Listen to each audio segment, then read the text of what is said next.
Seja bem-vindo à Primeira Igreja Batista do Pará. Seu vídeo já vai começar. Mas antes, não esqueça de se inscrever, dar o like e ativar as notificações.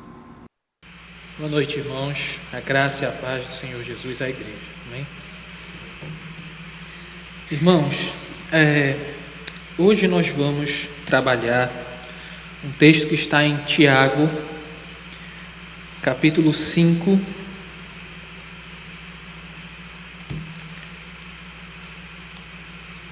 quase ali os últimos versos, a partir do 13, vamos, se Deus assim permitir, até o 16. Antes eu gostaria de passar um breve contexto sobre a carta, já que nós estaremos lendo um texto que já são os últimos versos. A carta de Tiago é conhecida por ser uma das cartas gerais. Ela foi endereçada a todos os cristãos, ou como Tiago diz, as 12 tribos espalhadas pelo mundo, lá no verso 1 do capítulo 1. Ela é escrita por Tiago, irmão do Senhor Jesus, e é uma carta extremamente prática, que trata de diversas questões cotidianas à vida cristã. Uma dessas questões vai ser tratada hoje, sendo ela uma das últimas da sua epístola. Nesse trecho que nós vamos ler, Tiago fala muito a respeito da oração no contexto da vida comum da igreja. E é aí que nós vamos nos debruçar. Vamos ler o texto bíblico e então orar. O texto diz assim, eu leio na Ara. Está alguém entre vós sofrendo? Faça oração. Está alguém alegre? Cante louvores. Está alguém entre vós doente? Chame os presbíteros da igreja e estes façam oração sobre ele, ungindo-o com óleo, em nome do Senhor. E a oração da fé salvará o enfermo, e o Senhor o levantará, e se houver cometido pecados, ser-lhe-ão perdoados. Verso 16. Confessai, pois, os vossos pecados uns aos outros, e orai uns pelos outros, para serdes curados. Muito pode, por sua eficácia, a súplica do justo. Oremos diante do texto bíblico. Senhor nosso Deus, nosso Pai, Tu és grande, Senhor. Tu és maravilhoso, ó Pai. É de coração que nós estamos aqui, Senhor. É de coração que entoamos louvores, ó Pai, que estamos debruçados sobre a Tua palavra que é viva e eficaz, Senhor. Ajuda-nos, Senhor, que Teu Santo Espírito, ó Pai, sobre esta igreja, Senhor, venha nos dar entendimento, ó Pai. Venha nos dar foco, Senhor. Abre nossa mente, nosso coração para receber, ó Pai, aquilo que Tua palavra tem a nos dizer, Senhor. Molda-nos segundo o caráter de Cristo, ó Pai. É o que necessitamos nessa noite. E nós oramos assim no nome santo de Jesus. Amém. Irmãos, Tiago, então, como eu disse, está chegando à conclusão aqui da sua carta. Ele parece iniciar aqui um grande resumo, de tudo que foi tratado ao longo dessa carta, buscando de forma mais simples, então, abraçar toda aquela situação da qual ele falou anteriormente. Ele fala aqui nesse texto sobre dificuldades, sobre felicidade, sobre enfermidade e doenças. E para nós vermos o quão prática é essa carta, quem de nós nunca passou por algo assim? Constantemente nós estamos ou sofrendo por algum motivo, ora mais, ora menos, alegres por algum motivo, estamos enfermos ou conhecemos alguém em enfermidade. Então, fica claro como ele quer ser prático e como ele trata de forma objetiva esses pontos. Primeiro ponto a primeira abordagem de Tiago é sobre quem está em sofrimento. Ali no verso 13, vou ler novamente. Está alguém entre vós sofrendo? Faça oração. O sofrimento foi um tema amplamente abordado na carta de Tiago. Principalmente sofrimento relacionado a questões financeiras, como os ricos estavam tratando os mais pobres, entre outras questões assim. Mas aqui Tiago é mais abrangente. Aqui ele está falando de sofrimentos de todo tipo, seja ele de causa social, econômica, familiar ou qualquer outra causa. A solução que Tiago vem apresentar, em suma, para o sofrimento é a oração. A oração como resposta ao sofrimento. Queridos, um cristão, e aí nós vamos nos debruçar um pouquinho mais, talvez seja a parte mais extensa essa inicial, falando a respeito da oração e o sofrimento. Um cristão que negligencia a oração, negligencia o conhecimento de Deus. Se pudéssemos listar 2 pilares pelo qual todo cristão é moldado, pelo qual podemos andar com Deus, ser guiados pelo Espírito, esses 2 pilares, essas 2 pernas seriam o estudo da palavra e a vida de oração. Portanto, sem oração, a sua vida cristã é manca, anda coxa. Dificilmente você vai ter mais do conhecimento de Deus e do poder de Deus sem oração. Dificilmente aqui é um eufemismo. Eu creio que não é possível um cristão ter um profundo, e estou bem convicto disso, não é possível um cristão ter um profundo conhecimento de Deus e do seu poder sem ter vida de oração. A vida de oração é um divisor entre uma vida cristã abundante e uma vida cristã superficial. É dito sobre Lutero, e aqui eu estou citando Boyer, é dito sobre Lutero que todas as manhãs ele passava de 1 a 2 horas em oração, todos os dias pela manhã. Ele costumava dizer que se ele não fizesse isso, ele tinha medo de Satanás vencer em sua vida sobre as batalhas do dia a dia. Os homens mais santos que pisaram nessa terra se dedicavam profundamente a esses 2 pilares, o estudo da palavra e a oração. Não há outro meio. O próprio Cristo, a pessoa mais unida a Deus que pisou nessa terra, dedicava um tempo a se afastar e orar, muitas vezes levando consigo alguns dos discípulos. Mas infelizmente o que nós temos visto hoje na igreja brasileira é a negligência com relação à vida de oração. Cristãos que acham que orar por 10, 15 minutos às vezes é muito tempo. A oração, segundo Tiago, como nós vimos aqui, é a grande arma do cristão diante da dificuldade. Quem se rende completamente à oração secreta ou à oração com seus irmãos não estará rendido diante do sofrimento. Essa recomendação de Tiago é condizente com a recomendação de Paulo e Timóteo aos Filipenses. Abra aí Filipenses 4, versos 6 e 7.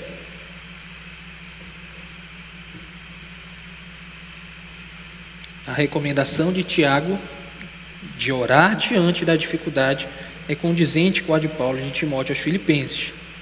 Filipenses 4, 6 e 7 diz assim: não andeis ansiosos de coisa alguma, em tudo, porém, sejam conhecidas diante de Deus as vossas petições, pela oração e pela súplica, com ações de graças. E a paz de Deus, que excede todo entendimento, guardará o vosso coração e a vossa mente em Cristo Jesus. É por meio da oração que nós entregamos todo o nosso sofrimento, todas as nossas preocupações para Deus. O motivo do sofrimento deve estar sendo regularmente apresentado ao Senhor. Quando você gasta tempo com Deus em oração, é como se você estivesse reclinado ao colo do Pai, podendo chorar, podendo clamar a Ele. E quando você termina, você sai descansado, aliviado. Muitas vezes, tendo paz, mesmo que a solução ainda não esteja à vista, você tem paz em relação àquilo. As pessoas muitas vezes não vão entender a paz que você está apresentando diante das situações. É a paz de quem está, como diz o texto de Filipenses que nós lemos, é a paz de quem está com a mente e com o coração guardados na paz que há em Cristo. É por meio da oração também, meus irmãos, que nós somos abençoados. Leia comigo Mateus 7, a partir do verso 7.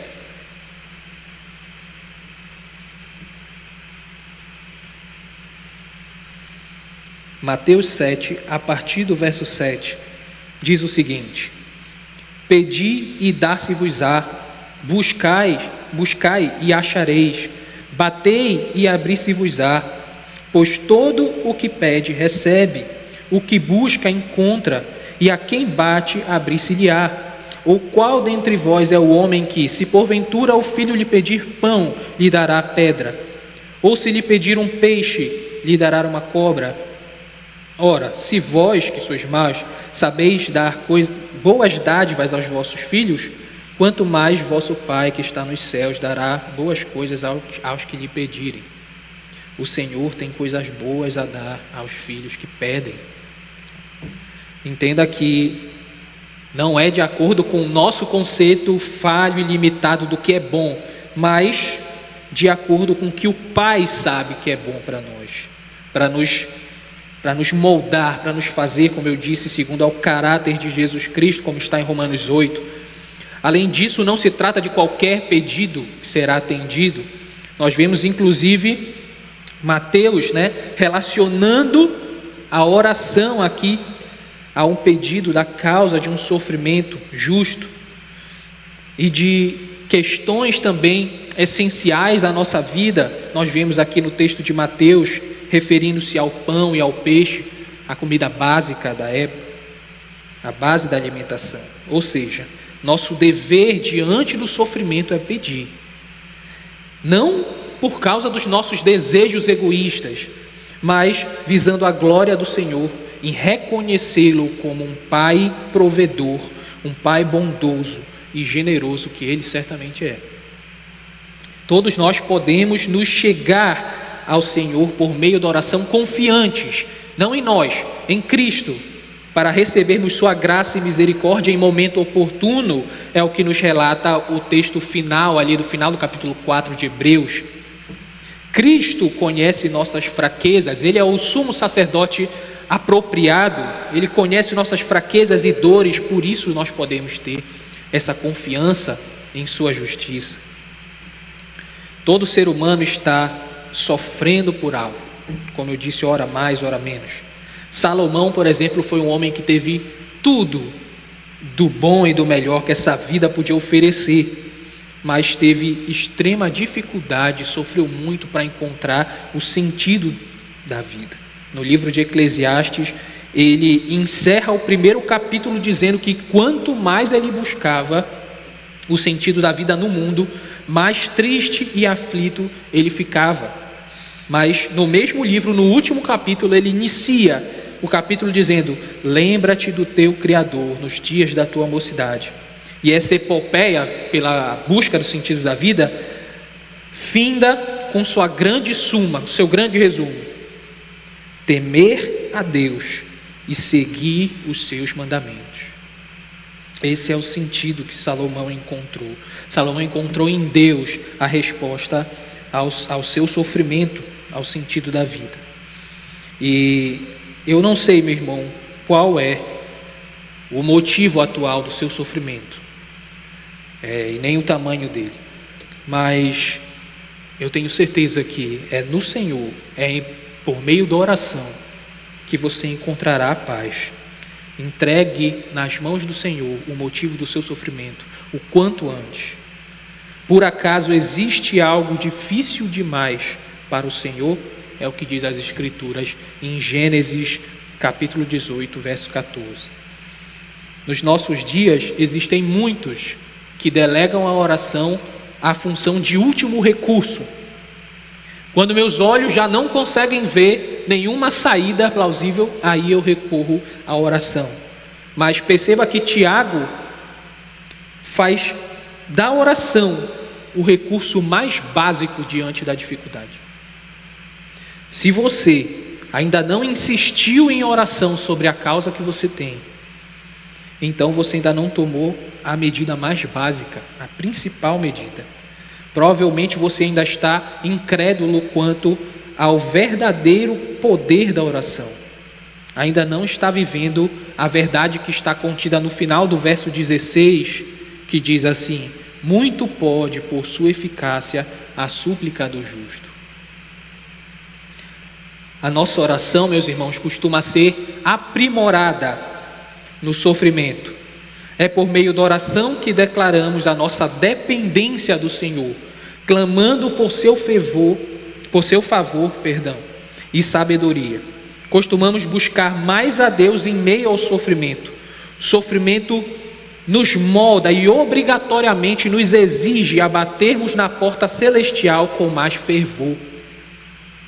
Quanto mais percebemos nossa incapacidade diante das situações, que não temos nada sobre o nosso controle, mais nos rendemos nas mãos do oleiro e em humildade e sinceridade caímos de joelhos em oração.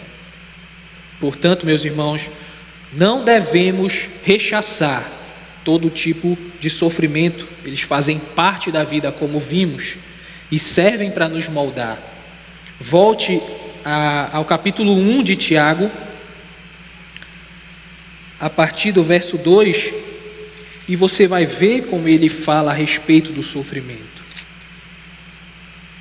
Diz assim: meus irmãos, tende por motivo de toda alegria o passardes por várias provações, sabendo que a provação da vossa fé, uma vez confirmada, produz perseverança. Ora, a perseverança deve ter ação completa, para que sejais perfeitos e íntegros, em nada deficientes. Se algum de vós necessita de sabedoria, peça a Deus, que a todos dá liberalmente, e nada lhes impropera. Ser-lhe-á concedida, peça, porém, com fé, em nada duvidando, pois o que duvida é semelhante à onda do mar, impelida e agitada pelo vento. Não suponha esse homem que alcançará do Senhor coisa alguma, o homem de ânimo dobre, inconstante em todos os seus caminhos. Então, meus irmãos, o sofrimento faz parte da vida. No mundo tereis aflições, mas tende bom ânimo, eu venci o mundo. A provação e os sofrimentos que nos são apresentados pelo Senhor, muitas vezes têm um caráter pedagógico, meus irmãos. Muitas vezes quer nos ensinar, quer nos moldar em devoção e em santidade. Mas Tiago também não fala apenas a respeito do sofrimento, né? Relacionando ele à oração. Fala também sobre o irmão que está alegre, ali no final do verso 13. Está alguém alegre, cante louvores. Tiago faz a relação, nesse grande resumo, ele faz a relação da felicidade com o louvor. Essa é a segunda situação apresentada por Tiago. Aqueles que estão em momentos de felicidade devem apresentar louvores ao Senhor. É importante destacar, em primeiro lugar, que a alegria é uma ordem bíblica para o cristão. Mais uma vez nós vemos Paulo dando essa ordem aos filipenses. Vá lá em Filipenses 4, verso 4, texto muito conhecido. Diz assim: alegrem-se sempre no Senhor. Outra vez digo, alegrem-se. Não pense que essa é uma ordem apenas para os filipenses, até porque em Tessalonicenses Paulo dá a mesma recomendação em 1 Tessalonicenses 5,16. Então entenda, meu irmão, que não quer dizer que pelo fato da alegria cristã ser uma ordem do Senhor, que o cristão não terá momentos tristes. Acabamos de ver Tiago tratando aqui dos momentos de dificuldade, de sofrimento, mas quer dizer que embora haja momentos tristes, o cristão deve encontrar no Senhor aquela paz que nós vimos, que excede todo o entendimento. A gratidão no coração do crente surge não por causa da circunstância, seja sofrimento ou seja alegria, mas a gratidão no coração do cristão surge por causa do Senhor, que está acima de toda circunstância e que nos declara que todas as coisas cooperam para o bem daqueles que amam a Deus, daqueles que são chamados segundo o seu propósito. Romanos 8, 28. A recomendação de Tiago para quem está em um momento de felicidade, meus irmãos, é cantar louvores. Louvar significa literalmente honrar, homenagear.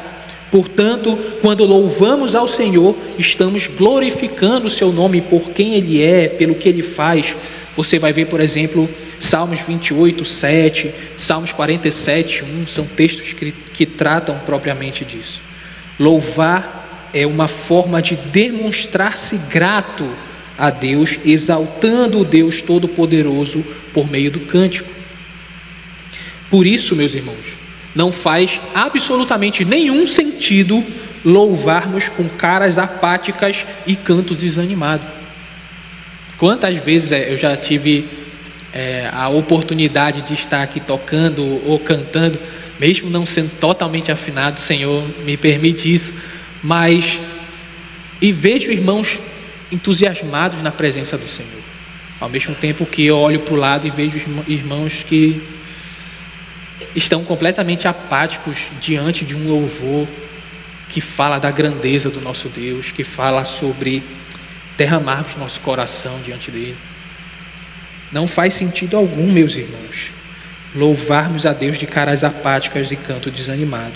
Se vibramos pelas coisas mais efêmeras dessa vida, como um gol do seu time ou uma bonificação salarial, então, quanto mais entusiasmados deveríamos cantar quando se trata de exaltar aquele que proporciona todas as alegrias que vivemos nessa vida. O Senhor de toda a terra se importa com miseráveis como nós. Aí sim é que nossa boca deveria, conjuntamente com a nossa mente, com o nosso coração, ser totalmente voltados a louvar esse Deus. Então perceba que não devemos louvar ao Senhor de forma alegre só porque é uma ordem, embora isso já seja muito, mas porque temos prazer em louvar esse Deus.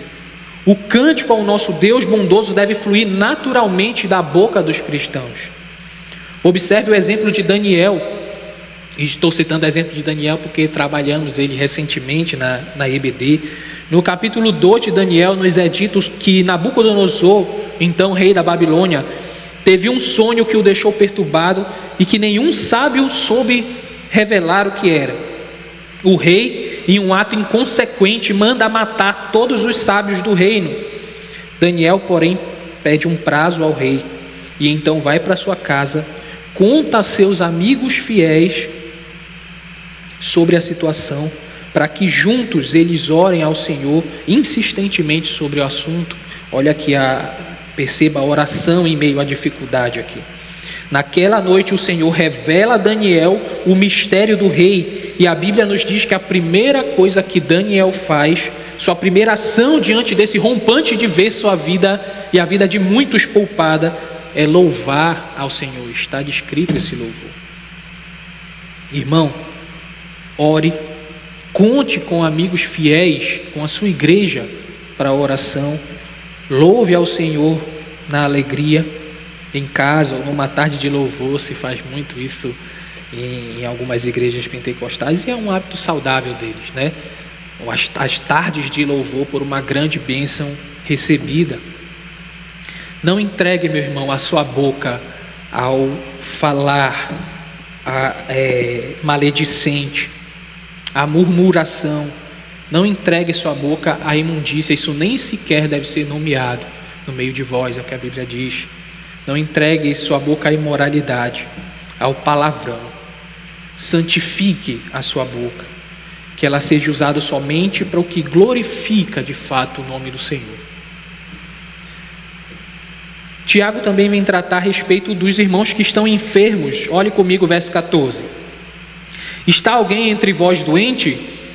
Chame os presbíteros da igreja e eles façam oração sobre ele, ungindo-o com óleo em nome do Senhor. A última instrução de Tiago aqui é quanto aos irmãos que estão doentes. Tiago diz para chamarmos os presbíteros da igreja, e aqui a palavra presbítero, né, significa os anciãos. Essa palavra é constantemente usada para se referir àqueles que têm autoridade espiritual sobre a igreja. E você pode ver, por exemplo, usado dessa forma em Tito 1, 1 Pedro capítulo 5, 1 Timóteo capítulo 5, verso 17. Essa palavra é constantemente usada nesse contexto, aqueles que têm autoridade espiritual sobre a igreja. Veja que os líderes espirituais então são chamados a estarem com o doente Isso faz parte de viver a vida cristã, a vida em igreja. Os presbíteros, segundo o texto, deveriam orar sobre o doente e o ungirem. Tudo isso deveria ser feito em nome do Senhor, ou seja, confiando no poder de Deus. E aqui eu creio que é necessário falar brevemente sobre a questão da unção com óleo, mesmo não sendo o nosso foco, tá? Que está descrito aqui em Tiago. O óleo era muito usado, meus irmãos, no Antigo Testamento para alguns fins.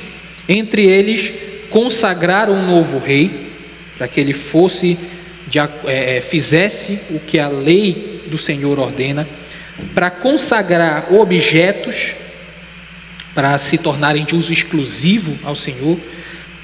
O óleo era também usado para fins curativos e para a preparação do ritual fúnebre. Quando derramado sobre uma pessoa viva, ele sempre tinha a ideia simbólica de derramar a graça de Deus sobre a pessoa, consagrando-a exclusivamente para o Senhor.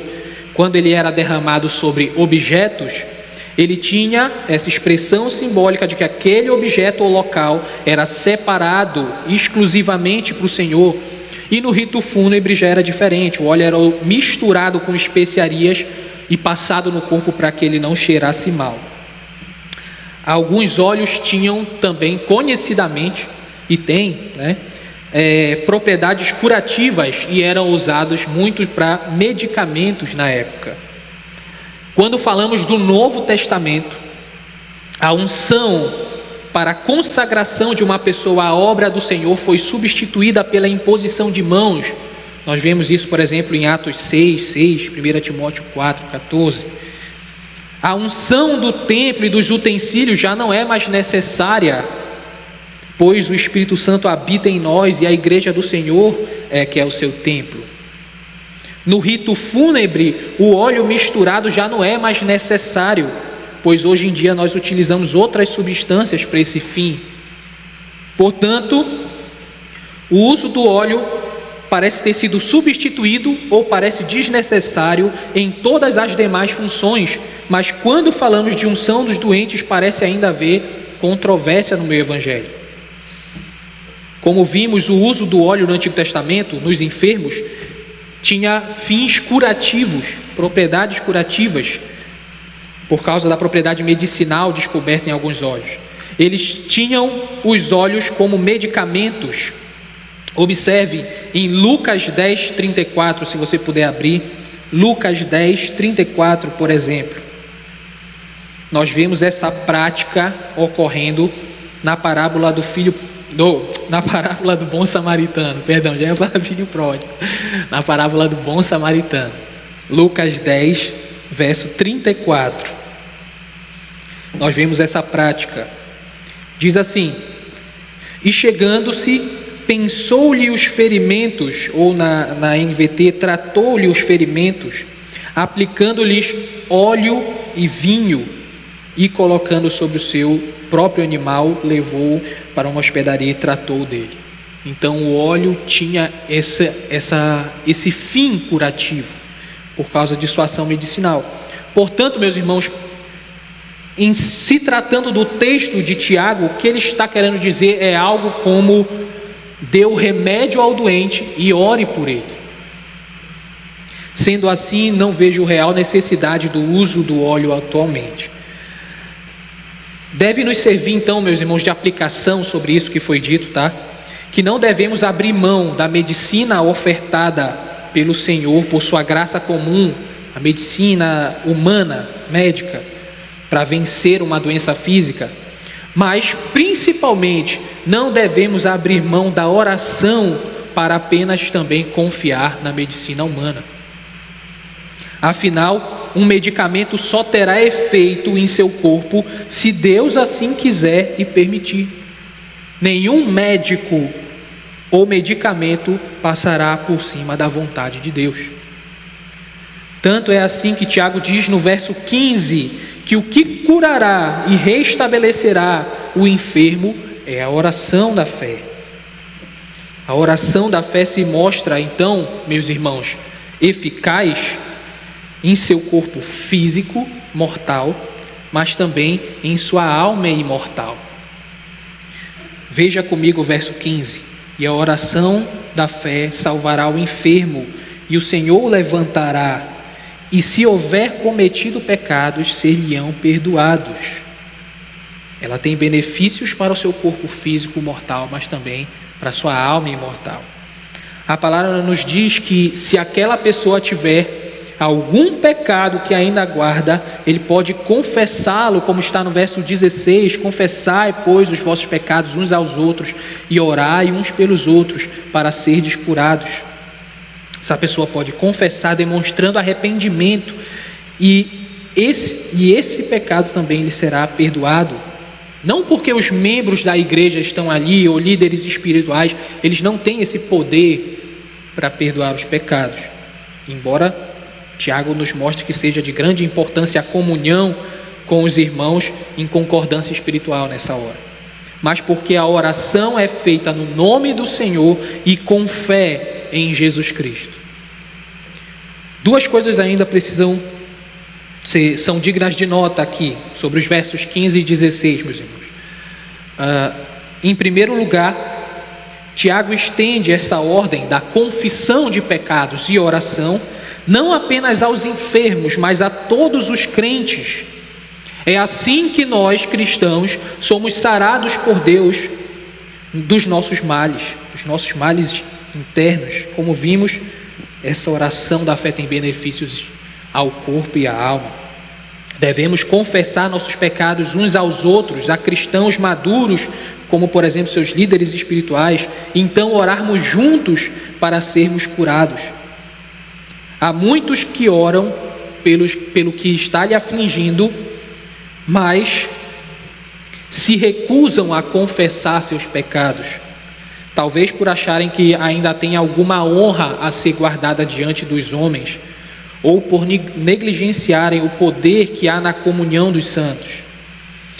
Não estou dizendo aqui para você abrir sua vida para qualquer um, tá? Mas eu quero que você entenda que esse é o modo que Deus escolheu para libertar você de pecados recorrentes. Oração da fé, confissão de pecados. Segundo ponto que eu gostaria de tomar nota aqui sobre os versos 15 e 16, é preciso ficar claro que Tiago não está querendo dizer que se um irmão não for curado fisicamente após a oração, isso significa falta de fé dos presbíteros, ou que aquele irmão tem algum pecado não confessado. Não é isso que Tiago está dizendo aqui. O milagre, meus irmãos, não depende dos presbíteros, mas da vontade do Senhor. Todos temos nossa hora de prestar conta com Deus, tá, meus irmãos? Todos nós morreremos um dia, e só Deus sabe o dia que isso ocorrerá. Em suma, meus irmãos, a função dos presbíteros e da igreja juntamente com o enfermo é orar com fé pela cura, em comunhão, sabendo que o nosso Deus é suficientemente poderoso para operar milagres e que a oração dos filhos de Deus possui grande efeito, tem grande eficácia, como está no final do verso 16. O Senhor tem prazer, meus irmãos, prazer em ouvir a oração dos seus filhos, prazer em ouvir nossas súplicas. Elas sobem como aroma suave diante do Senhor. É como um pai que vê o seu filho confiando nele plenamente no seu poder, dependendo dele, querendo ouvir sua resposta, querendo o seu favor. Tiago nos mostra que a fé, a oração são poderosas diante do Senhor. Participar do seu corpo santo precisa estar intimamente ligado a essa oração, a confissão de pecados, a forte comunhão com os irmãos. Ser igreja de fato é ser igreja na alegria, cantando hinos de louvor, é ser igreja na dor, orando em conjunto, confessando os nossos pecados, visitando os irmãos que estão enfermos.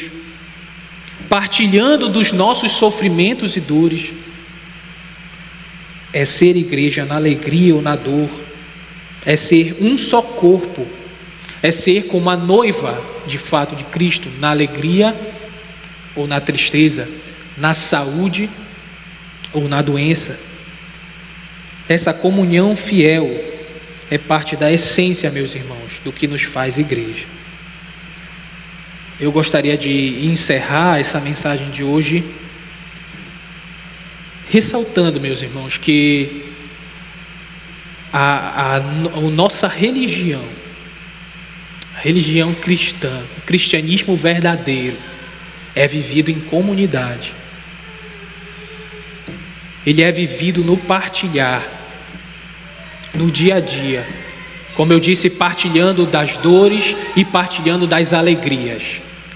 O cristianismo verdadeiro não é vivido somente em momentos bons, é vivido na enfermidade. Convido os irmãos a estarem comigo em oração.